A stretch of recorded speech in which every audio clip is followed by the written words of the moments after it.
Fala aí, Tânia, sua atuação. O cara não assiste jogo? Nota 6, pô. Ei, tá assado o frango já? Viu? Ei, muito fácil esse time de vocês aí, mano. Futebol não? Você não assiste futebol não? Muito fácil esse time de vocês aí, velho. Fala aí, sua atuação no jogo, Clodão. Clodão, muito fácil esse jogo aí. Quanto você pagou pra ele?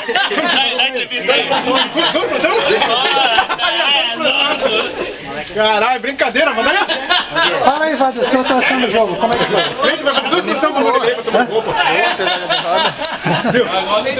Vem, vai fazer 2 posições pra Mônica. Cadê Ricardo? Por isso, Ricardo? Ricardo?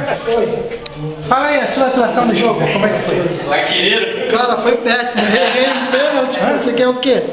Foi O que você quer péssimo. dizer daquele pênalti? Ó, sem entrevista, por favor. Por favor. Sem entrevista. Zé Roberto? Falando um milhão.